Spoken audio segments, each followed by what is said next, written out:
Good afternoon, everyone. My name is Courtney Gibson, and I'm an endocrine surgeon here at Yale New Haven Hospital. So I'd like to thank the Hyperparathyroidism Support and Information Group headed by Rochelle for inviting me to kind of give a talk on general aspects of primary hyperparathyroidism, and more specifically to answer the many thoughtful questions that you all have sent in. I'm hoping to just give a brief overview that I hope answers some questions just about the disease process itself, and then we'll get into some of the questions that you have specifically asked.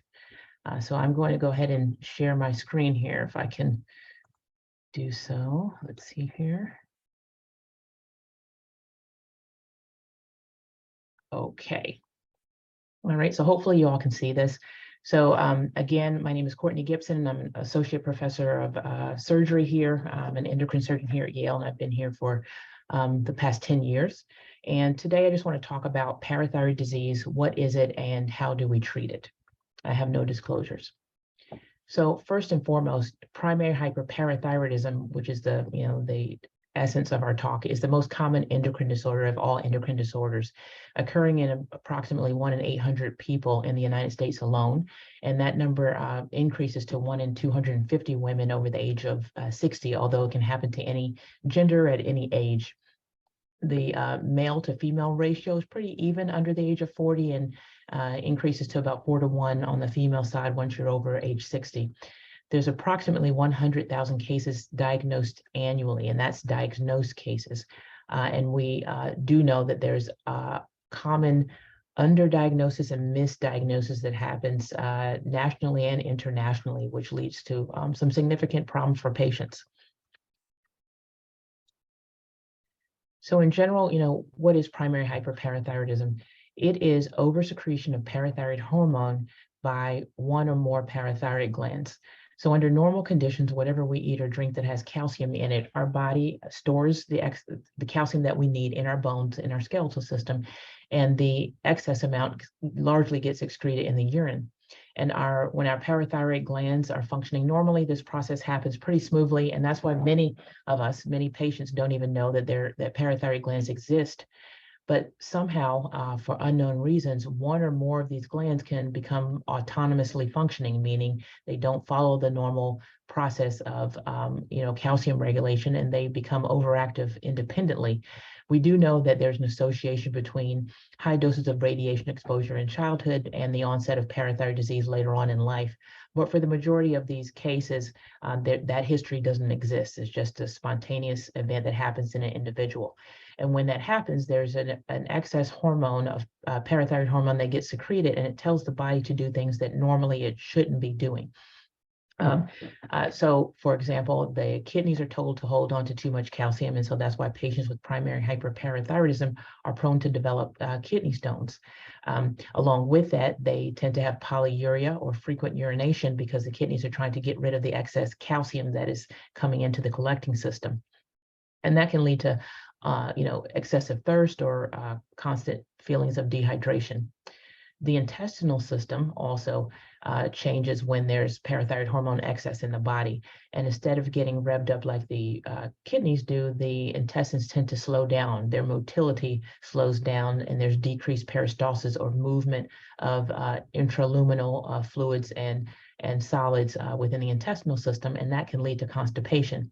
Constipation is something that can happen to any of us at any given moment, but when it's pretty consistent or frequent constipation in the setting of hyperparathyroidism, there definitely can be a direct relationship there. The bones, the skeletal system. So this is, as I mentioned earlier, this is where most of our calcium is stored under normal conditions. And in the setting of parathyroid disease, this excess hormonal signal is telling the bones that there is a need to release its calcium from the skeletal system. And it's the release of calcium from the bones that leads to the rise in serum calcium or calcium levels in the blood. But at the same time, it is also demineralizing the bones. And so over time, patients can develop bone disease such as osteoporosis, which is the initial demineralization of bones that is reversible. But if gone unchecked and uncorrected, that could lead to osteoporosis, which is irreversible bone loss. In either case, parathyroid treatment of the parathyroid disease is important. In the case of osteopenia, that reversible bone loss can be recovered completely in many cases, whereas in osteoporosis, those patients will go on to likely need some sort of medical treatment for their osteoporosis. However, the bone density can improve with successful parathyroid treatment, treatment of hyperparathyroidism. And then lastly, there's a phenomenon or a condition called neurocognitive dysfunction that is associated with parathyroid disease. That is a very common syndrome or cluster of symptoms that can include memory loss, mental fogginess, poor concentration, fatigue out of proportion to what one does every day, and even feelings of new onset or worsening anxiety or depression that in the setting of hyperparathyroidism, we call neurocognitive dysfunction. How do we diagnose or work up this condition? So what typically happens in the classical setting is a patient is found to have high calcium in their blood, either on routine blood work or they present with some symptoms, and that leads to an investigation as to why they're having, let's say, for example, severe fatigue or recurrent kidney stones. And those patients are found to have an elevated calcium level. And then ultimately, hopefully, their parathyroid hormone levels get checked, and that's also found to be elevated. And that's what makes us lead to that diagnosis of primary hyperparathyroidism. So the workup of primary hyperparathyroidism should start with biochemical workup after a patient presents with symptoms of hyperparathyroidism, or they are found incidentally to have a high calcium level. And that workup should include, yes, a serum calcium, an intact PTH level, but other important biochemistry that should be looked into is serum phosphate, kidney function, BUN creatinine levels, and vitamin D levels. Some additional testing that may be done is a 24-hour urinary calcium as well as a PTHRP. And that's important when we think of when we are thinking about the differential of hypercalcemia. So the spectrum of primary hyperparathyroidism is, there's classical primary hyperparathyroidism where the calcium is elevated and the parathyroid hormone is elevated. And under normal conditions, those two parameters should be working in opposite directions. And then there's subtypes where the calcium may be in the normal range, but the parathyroid hormone is persistently elevated, and there's no other reason to explain that elevation in the parathyroid hormone. There's also normal hormonal primary hyperparathyroidism where the calcium is significantly elevated, but the parathyroid hormone levels remain, quote unquote, within the normal range. And we've called that an inappropriate secretion of parathyroid hormone in the setting of hypercalcemia. So for example, if a person has a calcium of 11 out of the range of normal, under normal conditions, if the parathyroid glands are functioning normally, we would expect the parathyroid hormone level to be suppressed. So the normal range of PTH is between 10 and 70. We would expect that patient to have a PTH somewhere around 10 or 20. So if a patient has a calcium that's at the upper end of normal or above normal, say, 10.5, 11 or higher, and their PTH is 60, although that technically is within the normal range, that's an inappropriate amount of parathyroid hormone being secreted given the high calcium level. And so that qualifies as primary hyperparathyroidism. And then, the more difficult cases to diagnose would be the normal calcemic primary hyperpara and the biochemically normal primary hyperpara, where both the calcium and the PTH levels are normal, but patients have symptomatology consistent with primary hyperparathyroidism that cannot be explained by other disease processes. So in general, the key to the diagnosis is a non-suppressive relationship between calcium and PTH, but there are subtypes that do exist that we'll talk about when we answer some of the questions. It's important to note that the degree of symptoms does not depend on calcium levels. So sometimes patients are told that, their calcium levels are mildly elevated, but it's nothing to worry about because, patients seemingly should feel fine. And oftentimes primary care doctors may, overlook serum calcium that's elevated because in the grand scheme of all the things that they're looking into, a mildly elevated serum calcium seems harmless. But we definitely know from experience and in the literature that there are patients who are very symptomatic, even with minor elevations in their serum calcium levels. And there are those who have very high serum calcium levels that don't necessarily present with significant symptoms. Vitamin D levels are important to check, as I mentioned, because You can have a condition called secondary hyperparathyroidism, where the parathyroid glands become overactive because there's a vitamin D deficiency. And that's an appropriate overactivity of the parathyroid glands. Once the vitamin D is corrected, if that was the sole source of the overactivity, then we would expect the parathyroid hormone to normalize. But there are some cases where patients have concomitant vitamin D deficiency and primary hyperparathyroidism, and particularly in the United States, where we tend to avoid the sun, for fear of developing skin cancer. Sunlight exposure is important for conversion of vitamin D into the active form that we need as human beings. So many of us here in the United States are vitamin D deficient, whether we know it or not, and that can lead to a mild elevation in parathyroid hormone secretion. But in patients who have that condition, along with primary hyperparathyroidism, once you correct the vitamin D deficiency, they still have persistent elevated PTH levels consistent with primary hyperparathyroidism. It's important to note, to rule that process in or out, that vitamin D has to be corrected, and it takes some time to correct vitamin D levels. Sometimes it could take eight weeks or longer to get patients to normal vitamin D levels on supplementation. And so patients need to be patient in order to elucidate whether or not there is indeed a primary problem with the parathyroid function, or is it solely due to the vitamin D deficiency. So in general, there are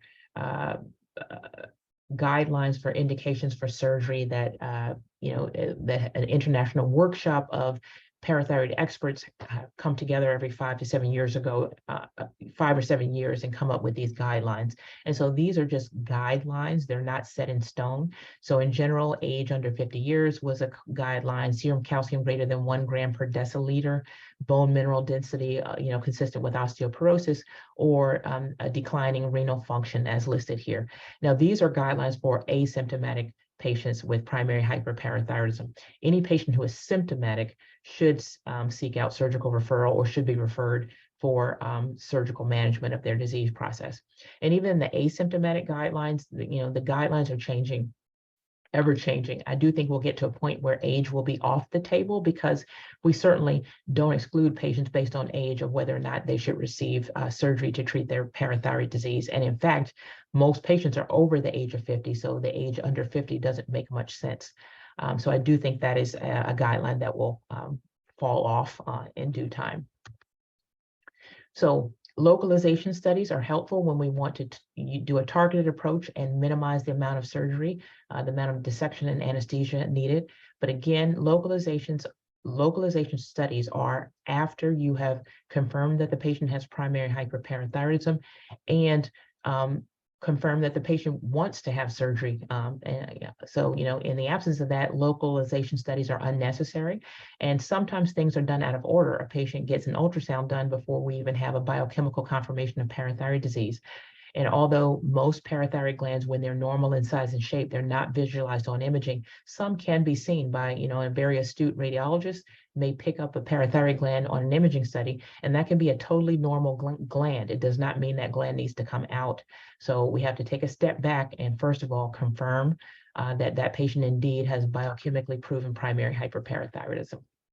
But in terms of the localization studies that we use in trying to identify preoperatively abnormal parathyroid tissue, here are some. There are many, and it is institution specific.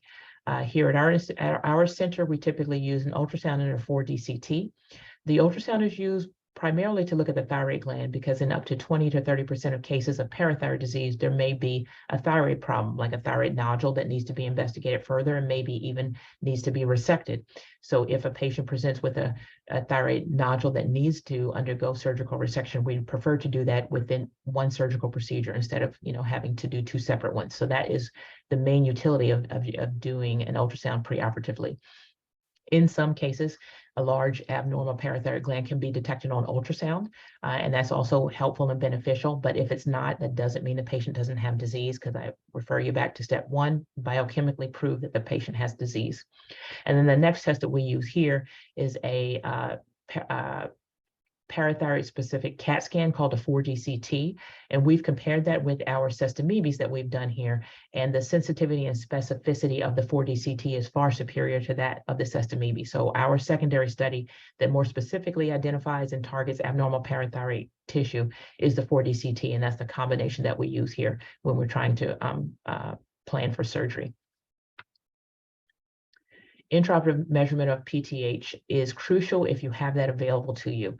So just like the diagnosis of primary hyperparathyroidism is based on biochemistry, cure should be based on biochemistry, and it is based on biochemistry.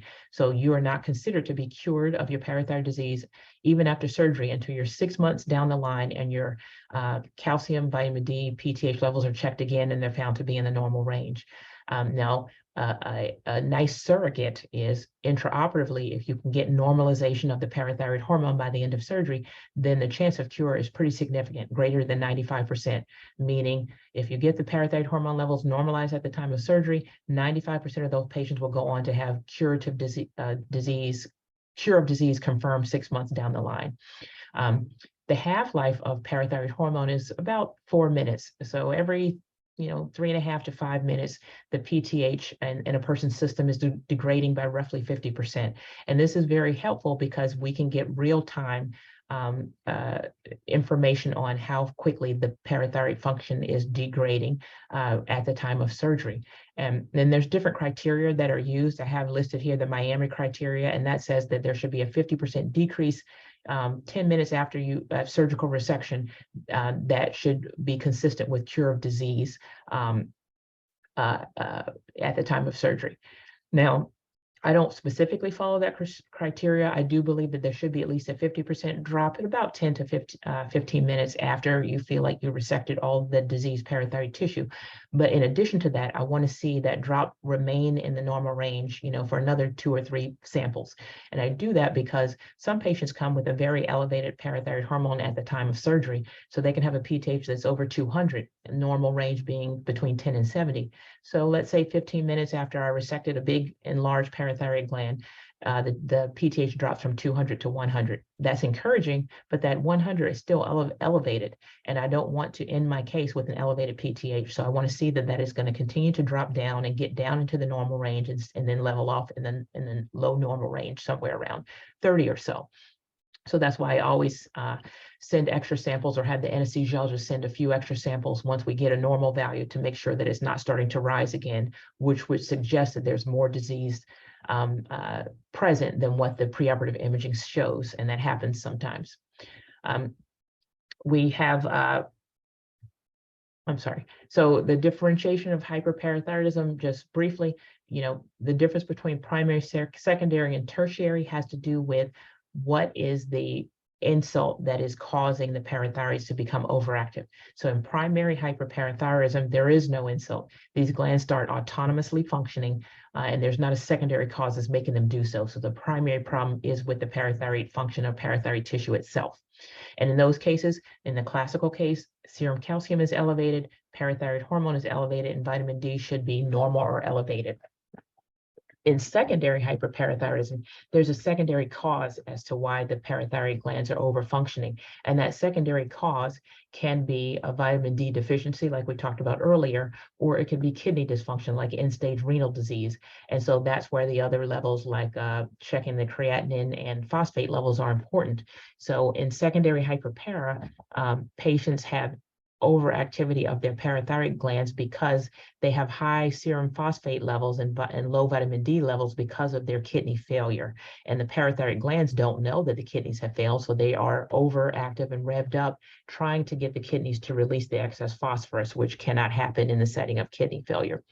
And then tertiary hyperparathyroidism happens after prolonged secondary hyperparathyroidism that has been left untreated. And so this happens usually in 2 settings.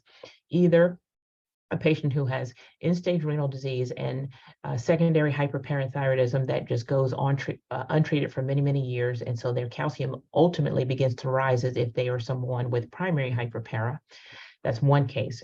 The other case is a patient who successfully got a kidney transplant when they had secondary hyperparathyroidism. And despite now having normal kidney function, those glands have been autonomously functioning for quite some time, and they have not fully gone back to normal.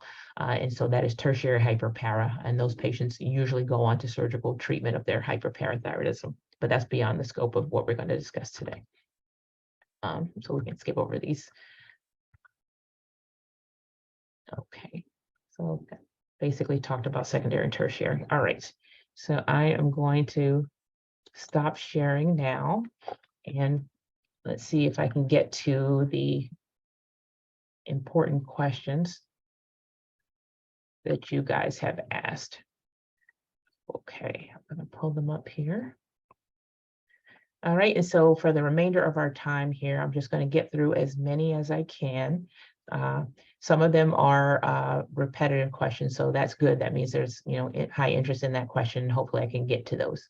So let's see. So the first question is, some surgeons hesitate to operate on patients presenting with normal calcemic hyperparathyroidism because they claim that the surgery will not benefit them in the long run. What would be the criteria for you to be doubtful about accepting a normal calcemic patient for surgery? Okay, this is a very good question, and it's normal calcemic primary hyperparathyroidism is a very controversial topic, and it's not so much controversial in those of us who have a lot of experience in dealing with primary hyperparathyroidism and the surgical management of them.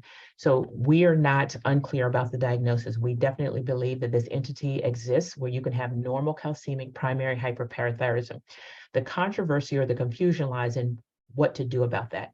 So in classical case, primary hyperparathyroidism, most patients have single gland disease. You remove that one gland, the problem is solved, and the remaining 3 healthy glands will eventually wake up and function at a normal level.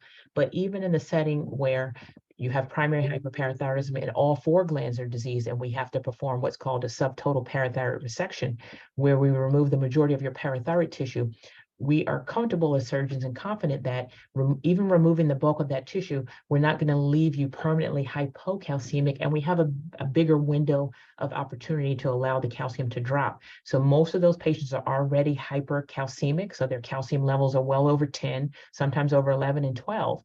And after we remove, that diseased parathyroid tissue, that serum calcium is going to drop. It's going to ultimately land in the normal level, but sometimes it'll overshoot and it'll be in the low, it'll be low and not normal. And those patients can present with pretty significant symptoms of muscle aches and pains, numbness and tingling, and they will need some calcium supplementation for a time. So we are understanding of that as parathyroid doctors and surgeons, and we properly prepare our patients to experience that and let them know that those symptoms should persist for days, maybe a week or 2, but should subside. When we're talking about normal calcemic primary hyperparathyroidism, the problem is we don't have that much of a window of opportunity. Those patients already have calcium that's normal. So we're talking about a calcium that is 9, 9.5, sometimes even high 8s, and also many of those patients need a subtotal resection because there's a higher incidence of multi-gland hyperplasia where all 4 glands are diseased, and so taking out one is not going to solve the problem in patients who have normal calcemic primary hyperparathyroidism. So not only are we having to perform a potential subtotal resection in these patients, we have a lower window of where that calcium can safely drop. So you're starting out already normal and not high, and now you're definitely going to be low for a while, and that can be a prolonged while. And so those patients can end up pretty symptomatic and initially feel a lot worse than they did just having the normal calcemic primary hyperpara. So for those reasons, individual surgeons have come up with different criteria that they need met in order to offer surgery to those patients, and it's really in an effort to do good and not harm in those patients. We don't have enough data yet to say consistently which patients with normal calcemic hyperparathyroidism are going to benefit from surgery. Now, me personally, I like to have some hard evidence that the patients have significant symptoms of parathyroid disease. And by that, I mean evidence of bone disease, so osteopenia, osteoporosis, evidence of kidney disease, like kidney stones that have been clinically significant, or at least they are detectable on a kidney ultrasound. So those are things that we know treating the parathyroid disease will treat those symptoms or improve those symptoms. So we definitely know that treating parathyroid disease and curing it improves bone health. It decreases your risk of developing kidney stones. What's less tangible, or for lack of a better term, or harder to show, is the neurocognitive symptoms. So, neurocognitive symptoms such as fatigue, memory loss, anxiety, depression is often multifactorial. And while parathyroid disease definitely can significantly contribute to that, it's often not the sole source of those neurocognitive symptoms. And so if we, offer surgery to patients with normal calcemic primary hyperparathyroidism who only have the neurocognitive symptoms, and then we end up having to do something like a subtotal resection in that patient, they may still have some ongoing neurocognitive symptoms, and on top of that can have some pretty significant hypocalcemic symptoms, and could also ultimately end up being permanently hypoparathyroid instead of hyperparathyroid, where they just don't make enough parathyroid hormone anymore and they're chronically low. And that's also not good for bone health. So it's not a simple decision to make when patients have normal calcemic primary hyperpara. Me personally, I've operated on many patients who have that particular subtype of primary hyperpara, and usually my criteria are, I do want to see some solid evidence of symptomatology that I feel is correctable with surgery. So kidney stones, bone disease, severe fatigue out of proportion to what you would expect in a particular patient. That's an additional one. That alone, sometimes I've been persuaded to operate, but many times not. And also a starting calcium that is at least mid 9s, 9.5 or so, some 9.3. But if your calcium is 8.9, 9.0, and there's no strong hard signs of parathyroid disease manifestations, then I usually just ask the patients to bear with me and their endocrinologist, and let's trend things over time, see if the parathyroid function worsens or if the calcium levels start to rise to a safer level where we can then do potentially a subtotal resection and not leave them permanently hypocalcemic, because that's a terrible condition to have. You may know some people who have that condition. Okay, so that's a lot of time spent on that first question, but I think it's important. There were many of you who had questions about that. Interoperative PTH testing, here's another question. From what I've understood, there seems to be a greater possibility of a normal calcemic patient having multi-gland disease. In your opinion, how important is intraoperative PTH testing in such cases? Or could bilateral exploration be a wise alternative when intraoperative PTH is not available? So intraoperative PTH testing is, to me, it is crucial and imperative when you have that available to you. So whether you have primary hyperparathyroidism, the classic case, or normal hormonal or normal calcemic primary hyperpara, the intraoperative PTH monitoring is extremely beneficial, and I recommend that it be utilized in all cases where it's available. As we talked about earlier, there's an expected decline in parathyroid hormone levels every 5 minutes or so. And so that gives us very useful information of when we can stop the case and be confident that we have resected all relevant disease when it comes to the parathyroids. So it's really important to do intraoperative PTH monitoring. Now, when that is not available, then yes, those patients should go on to have a 4-gland exploration. So identifying all 4 parathyroid glands and removing the glands that look enlarged. But we know that as clinicians, that's not ideal. The surgeon's eye, although we are confident in our eyes and many of us wear magnification, literature and studies have shown that the surgeon's eye alone is not adequate in routinely, accurately determining which glands are abnormal. And that's because there could be subtle changes in the parathyroid gland that even a magnified eye doesn't see at quite as well. So a normal gland is about the size of a grain of rice and has a elongated oval-like shape. When parathyroid glands become overactive, oftentimes they get larger and rounder and plump. And sometimes that size can get to the size of a grape or even larger. But many times, particularly when you're talking about multi-gland disease, these glands are about the same size and shape. There may be some very subtle changes in the size and shape of them. And so that's where the hormone plays a role. So if a patient has non-localizing preoperative imaging, that already kind of increases my thought process or my suspicion that that patient may have multi-gland disease. Or if they have an ultrasound that suggests that there's one enlarged gland on the right-hand side behind the thyroid and a CAT scan that says they see something on the left, then that's what we call discordant imaging, and there's a higher incidence of multi-gland disease in those cases. So I think intraoperative PTH is important in all parathyroid surgery when it's available, and when it's not available, yes, four-gland exploration should be done.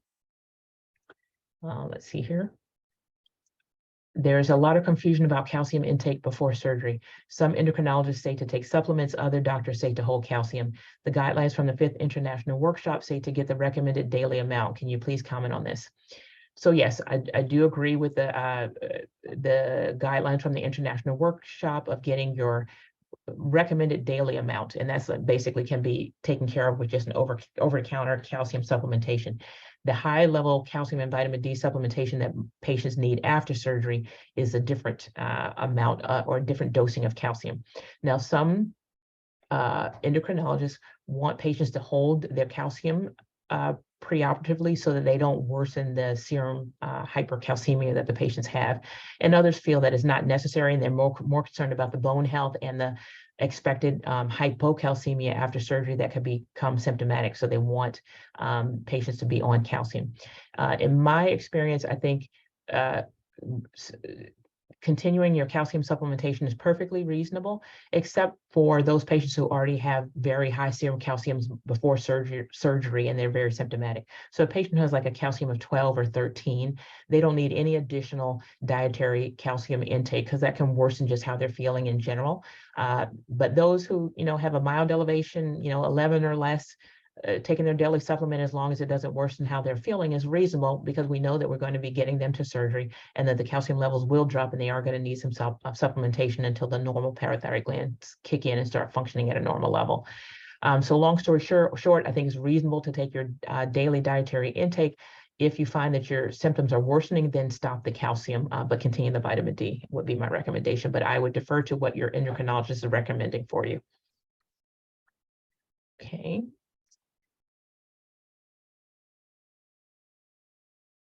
Can you have normal hormonal primary hyperparathyroidism when your calcium and PTH levels bounce around, the range of PTH being 19 to 66 in my case?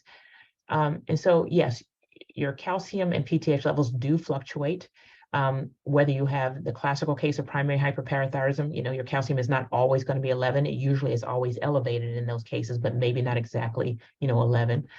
When you have normal hormonal primary hyperparathyroidism, the calcium levels will fluctuate some as well too. But that's why it's important to exclude other sources of the hyperparathyroidism in that case. So you want to make sure that that patient doesn't truly have a vitamin D deficiency that's causing the hyperparathyroidism and not normal hormonal primary hyperparathyroidism. So normal hormonal primary hyperparathyroidism is a diagnosis of exclusion. So you have to exclude all other reasons to have hyperparathyroidism, and all you're left with is this subtype of normal hormonal. And that's why it's really important to investigate for kidney dysfunction and vitamin D deficiency in those patients. I would love to know why children without genetic conditions like multiple endocrine neoplasia or end up with primary hyperparathyroidism. I think that's a great question. Like many diseases that are common in adults, there are some that present in childhood that we just don't understand fully why that happens. So yes, I've operated on kids who have had primary hyperparathyroidism, and most of those kids do not have a genetic syndrome that has predisposed them to that. So we really don't know why it happens, but it is found in children, not very frequently, but it does occur. What is the current status for parathyroid transplants using the patient's own tissue? Is this widely practiced, and how successful is it?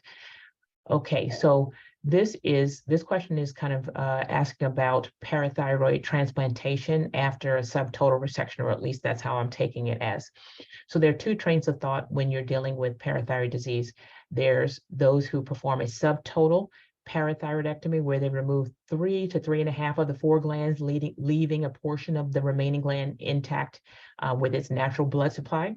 And there are those who perform a total thyroidectomy and auto transplant a portion of parathyroid tissue in the forearm. That is a parathyroid transplant of the patient's own parathyroid tissue. And there's pluses and minuses of both camps. So in the subtotal resection, the argument is that you are leaving that a portion of that gland right in its natural element where it's always been with its intact blood supply. So you know that it will have some function and produce parathyroid hormone. And many proponents, many surgeons who are in favor of that like to see that the intact vascular supply is maintained in those cases. And so I fall into that category. I prefer performing a subtotal resection. There are those in the camp of performing a total thyroidectomy who feel that, total parathyroidectomy, and they do so because they feel that all 4 of the glands are diseased. So in the event that the remaining parathyroid gland or portion of parathyroid gland becomes overactive and causes a recurrence of disease, it's easier to open up the forearm and resect that tissue again than it is to go back into the neck where the recurrent laryngeal nerves lie and where there's a higher risk of injury to more important structures in the neck. And I would say that in the hands of an experienced parathyroid surgeon, going back into the neck, yeah, the risk is higher than if you've never had surgery, but the risk still overall is pretty low that you'll have any major injury to the nerves or development of permanent hypocalcemia in those settings. And I would also argue that with a proper subtotal resection, the recurrence rate should be low, should be like less than 5%. So it should be pretty rare that a person who has undergone a subtotal resection ever has a recurrence again. In the event that they do, so sometimes we have younger patients in their 30s or so, and then they had a subtotal resection performed adequately, and for many, many years, they had normal parathyroid function, normal calcium, normal PTH levels, and lo and behold, 20, 30 years later, they're now in their 60s or 70s, and they have recurrence of disease. That remnant gland usually is large enough to be seen on imaging, but more importantly, it should be documented in their original surgical report where that gland was located. And also what I do when I leave a remnant is I leave a titanium clip in that area. So that's how I resect that tissue. I resect the portion of parathyroid tissue that is away from where the vascular supply is coming in so that I know that I'm preserving the vascular supply.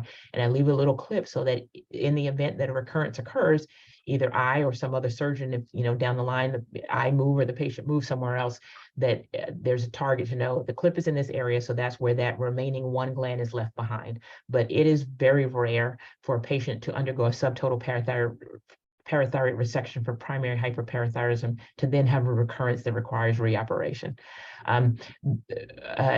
Autotransplantation, where you cryopreserve tissue and reimplant it, the success rates of that tissue functioning again is variable and low, about 30% or less. So there are not many centers here in the United States that cryopreserve and autotransplant tissue, parathyroid tissue, for those reasons. There's no guarantee that that tissue will take down the line. But there are some centers that do it. We don't do that here.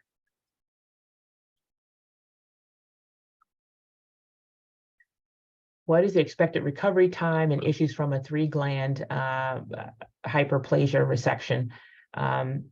I was told I'm biochemically cured, but I have residual symptoms, especially anxiety, depression, helplessness. So this brings me back to, the reasons why I usually don't operate on normal calcemic primary hyperpara when the patient solely has neurocognitive symptoms, right? Because neurocognitive symptoms can be caused by many different reasons and not always are solely due, and often are not solely due to parathyroid disease. So you have to manage expectations.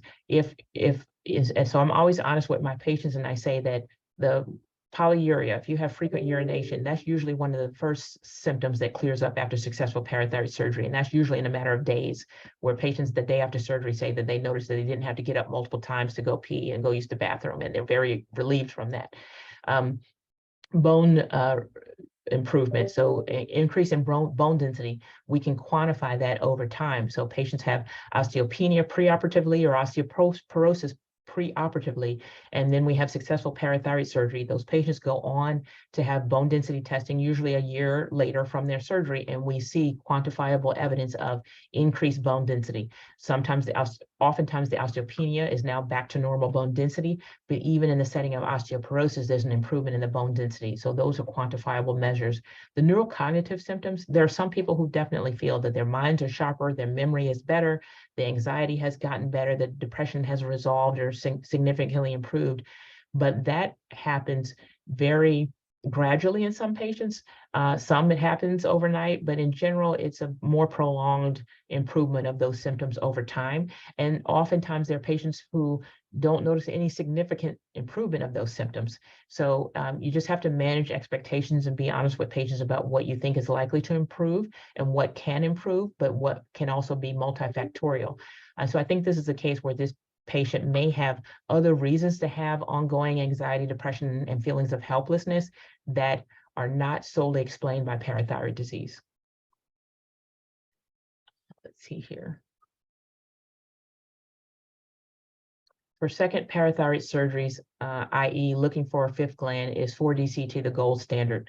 I would say there is no gold standard in terms of imaging studies in the reoperative setting. What we do want to say is we definitely want to have a targetable gland to go for. So whatever imaging study gets you to that targetable gland is what's ideal. And so by that, I mean, there are cases where patients who have never had surgery, but they have confirmed parathyroid disease, and we send them for imaging and ultrasound, assessed amoeba, a 4DCT, and none of the imaging clearly shows abnormal parathyroid tissue. I still offer those patients surgery, and that is because, number one, I know that they have parathyroid disease based on their biochemistry, and number two, I'm experienced enough that I know where to look for the normal, in the normal locations where parathyroid glands should be, and in ectopic or abnormal locations, like in the thymus, in the thyroid, along the carotid sheath, or behind the esophagus. And so I feel confident that I can find that gland even when the imaging doesn't show me in advance of where it should be. Now, in the reoperative setting, that's a different story. That patient has had some parathyroid tissue removed already from a prior surgery, and whether that surgery was successful and they had a recurrence, or that surgery was unsuccessful and they had persistent disease, the anatomy now has been distorted. There's scar tissue that has formed. I'm not sure that, the particular surgeon may have said they removed a left upper gland, but they could have mistaken it, and it really was a left lower gland. So in those cases, yes, I want to get some preoperative imaging that shows me, gives me a strong indication of where the aberrant or overactive gland remains. And oftentimes it's in a normal location in the neck that just got missed. So for me, the reoperative imaging studies that I send patients for is usually a 4DCT.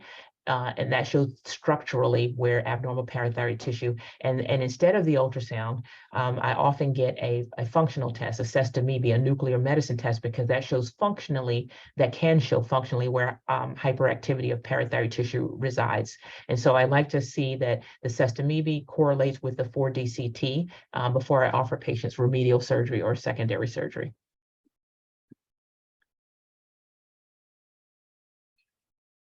So I think we've touched on all of the main questions here, and I don't want to belabor the time here. So again, I want to thank you all for inviting me to give a talk on parathyroid disease, and thank you for sending in such very thoughtful questions. Thank you to Rochelle, and I will make sure that this is available for your group, and don't hesitate to contact me anytime in the future. All right, so thanks again for the opportunity. Have a wonderful day.